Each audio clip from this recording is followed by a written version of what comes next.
আমি অনেককে বলতে শুনেছি যে আজকালকার বাচ্চারা একদম কথা শোনে না। তাদের হাতে বইয়ের বদলে যদি ফোনটা তুলে দেওয়া হয় সব থেকে ভালো হয়। হ্যাঁ, এটা ঠিক। আজকালকার অধিকাংশ বাচ্চারাই হয়তো বড়দের কথা শোনে না, হয়তো ফোনের প্রতি একটু বেশি অ্যাডিক্টেড।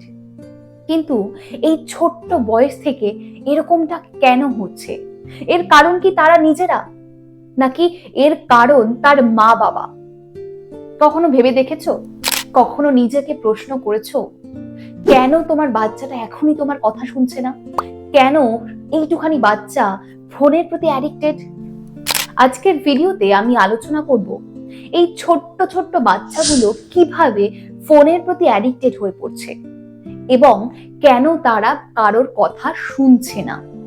কিভাবে তাদের এই অভ্যেসটাকে চেঞ্জ করতে পারো, কিভাবে তাদের হাতে ফোনের বদলে বই তুলে দেবে। তাহলে ভিডিওটা প্রথম থেকে শেষ পর্যন্ত দেখতে থাকো। নমস্কার, আমি সুদেশনা। লুমিয়া লাইফে তোমাদের প্রত্যেককে স্বাগত জানাই। স্বপ্ন দেখো, স্বপ্ন দেখাও, আর স্বপ্নকে বাস্তবায়িত করো।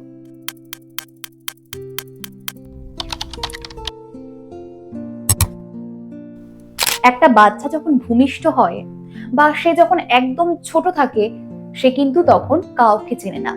তার মাকে, তার বাবাকে সে কিচ্ছু জানে না। ধীরে ধীরে সবার আগে সে তার মাকে এবং তার বাবাকে চেনে, এবং এই দুটো মানুষ কিন্তু তার গোটা পৃথিবী হয়ে দাঁড়ায়। সে ধীরে ধীরে বড় হয় এই মানুষ দুটোকেই অনুসরণ করে। এখন প্রত্যেক বাবা মাই চায় যে আমার বাচ্চাটাকে, আমার সন্তানকে আমি খুব ভালো করে মানুষ করব। প্রত্যেকে চায় তো।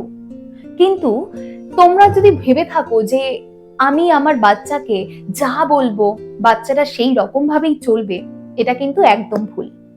তার কারণ একটা বাচ্চাই সব থেকে বেশি কিউরিয়াস হয়ে থাকে। নতুনকে জানার আগ্রহ বাচ্চাদের মধ্যে সব থেকে বেশি থাকে। তাই তুমি যে কাজটা তাকে করতে না করবে, সে কিন্তু কিউরিয়াসিটির কারণে সেই কাজটাই সব থেকে বেশি করে করবে। তাহলে সেই বাচ্চাটা কি থেকে শিখবে? সেই বাচ্চাটা এটাই শিখবে তুমি কি করছো। এখন হয়তো তুমি ভাবছো তোমার বাচ্চাটা কারোর কথা শুনছে না, সে ফোনের প্রতি এতটাই অ্যাডিক্টেড হয়ে পড়েছে যে পড়াশোনার দিকে তার কোনো মনোযোগ নেই। কিন্তু তুমি তাকে বকাঝকা করছো, তাকে দোষারোপ করছো। কখনো নিজেকে প্রশ্ন করেছো কেন এটা সে শিখলো, কোথা থেকে শিখলো? আজকে তুমি তাকে বলছো ফোনটা রেখে দিয়ে পড়তে বসতে, আর এদিকে তুমি 24 ঘন্টায় হয়তো 8 ঘন্টায় ফোন নিয়ে কাটাচ্ছ। তাহলে বাচ্চাটা কি শিখবে? সবার আগে একটা বাচ্চাকে কিছু শেখাতে গেলে নিজেকে চেঞ্জ করো। সবার আগে সেটা নিজের মধ্যে অ্যাডাপ্ট করতে হবে। সেই কোয়ালিটিটা যদি তোমার মধ্যেই না থাকে, তাহলে তুমি বাচ্চাটাকে কিভাবে শেখাবে? তোমার মধ্যে এখন যদি কোনো নেগেটিভ হ্যাবিটস থেকে থাকে আর সেটাকে যদি তুমি চেঞ্জ করতেই না পারো, তুমি কিভাবে ভাবো যে বাচ্চাটা ভালো কিছু শিখবে? সেই বাচ্চাটাও তোমার থেকে সেই নেগেটিভ হ্যাবিটসটাই ইনক্লুড করবে তার মধ্যে, তাই না? তাই সবার আগে তুমি নিজেকে চেঞ্জ করো। বাচ্চার উপর দোষ দিয়ে তো লাভ নেই। তুমি যা শেখাবে, বাচ্চাটা তোমাকে যেভাবে দেখবে, যেভাবে আবিষ্কার করবে, সে নিজেকে তিলে তিলে সেইভাবেই গড়ে তুলবে। বাবা মা একটা বাচ্চার মিরর। আমরা যেমন আয়নায় নিজেকে দেখতে পাই, নিজের ভুল ত্রুটি, নিজের ভালো মন্দ সবকিছু দেখতে পাই, ঠিক একটা বাচ্চা সেই দৃষ্টিতে তার বাবা মাকে দেখে। তার বাবা মাকে যেমন সে দেখে, সে নিজেকে ঠিক তেমন ভাবেই তার অজান্তে তৈরি করে ফেলে। এখন তুমি প্রত্যেকদিন তোমার বাচ্চাকে বলছো যে মিথ্যে কথা বলতে নেই, আর এদিকে তুমি কি করছো? তুমি হাজবেন্ডের পকেট থেকে টাকা নিয়েছো, যখন সে জিজ্ঞেস করছে তুমি একদম ডিনাই করে যাচ্ছ। অফিস থেকে কল এসেছে, তোমার হাজবেন্ড বলছে বলে দাও আমি ঘুমোচ্ছি। বাচ্চাটা কি শিখবে? বাচ্চাটা কিন্তু ওইটা শিখবে না যে তুমি বলেছো মিথ্যে কথা বলতে নেই। বাচ্চাটা এটাই শিখবে যে মিথ্যে কথাটা খুবই স্বাভাবিক, এটা বলাটা কোনো অস্বাভাবিক কিছু নয়। তার কারণ তার বাবা মা দুজনেই বলে। বাচ্চারা প্র্যাকটিক্যালি শেখে, তারা থিওরিটিক্যাল বোঝে না। তাই সে যেমন দেখবে সে সেরকম ভাবেই চলবে। এখন তুমি যদি বলো তোমার বাচ্চাকে যে ফোনটা রেখে পড়তে বসো, সে দেখছে তার মা কাজের ফাঁকে ফাঁকে ফোন দেখছে, রিলস করছে, ইনস্টাগ্রাম, ফেসবুক, হোয়াটসঅ্যাপ এসব নিয়েই ব্যস্ত রয়েছে। তাহলে সে কেন বইটা খুলে পড়তে বসবে?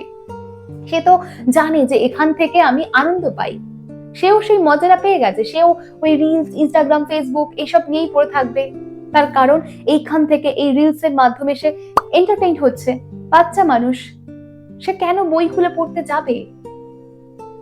যদি তাকে বই খুলে পড়তে বসতে হয়, তাহলে সবার আগে তোমাকে পড়ার অভ্যেস করতে হবে।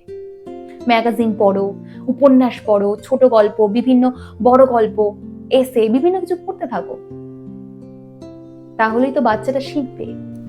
আজকে তোমার মনে হচ্ছে যে তোমার বাচ্চা কারোর কথা শুনছে না, কিন্তু যখন তোমার হাজবেন্ড তোমাকে কিছু বলে, তোমার রিয়াকশনটা কেমন থাকে?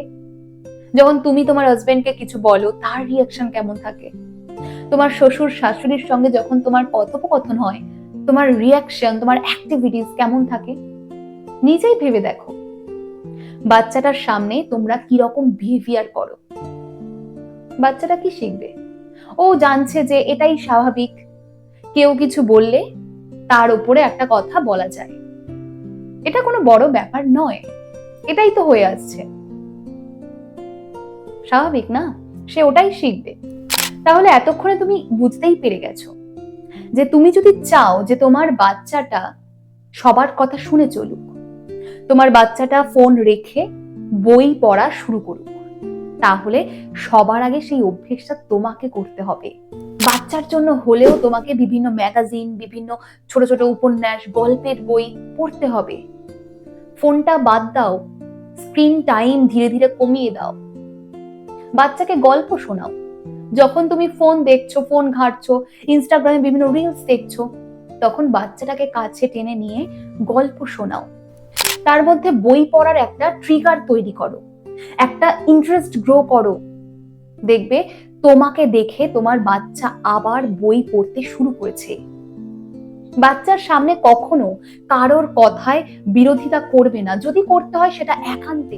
বাচ্চার সামনে কোনো ঝগড়া ঝামেলা, কোনো কথা কাটাকাটি কিচ্ছু নয়। অনেক সময় এরকমও হয় যে তার মা বাচ্চাকে শাসন করছে, এমন সময় বাবা গিয়ে দুটো কথা বলল এবং মা একদম প্রোটেক্ট করে উঠলো। এইটা একদম বাচ্চাদের সামনে করা উচিত নয়। তোমার যদি কিছু বলতে হয় তুমি একান্তে বলো, গোপনে গিয়ে বলো, বাচ্চার সামনে একদম না। তাহলে বাচ্চা কিন্তু এটাতে প্রশ্রয় পেয়ে যায়। তাই সবার আগে নিজের ভুল ত্রুটিগুলোকে চেষ্টা করো সংশোধন করার, নিজের মধ্যে চেষ্টা করো নতুন নতুন ভালো ভালো অভ্যেস তৈরি করার। তাহলেই দেখবে তোমার সন্তান ঠিক তোমাকেই অনুসরণ করবে এবং সেও ধীরে ধীরে সেই ভালো গুণগুলি অ্যাডপ্ট করবে।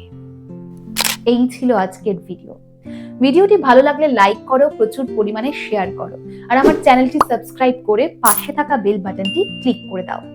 দেখা হচ্ছে পরের কোনো ভিডিওতে, ততক্ষণ পর্যন্ত ভালো থাকো, প্রত্যেককে ভালো রাখো, আর তার সঙ্গে নতুন করে স্বপ্ন দেখো, স্বপ্ন দেখাও, আর স্বপ্নকে বাস্তবায়িত করো।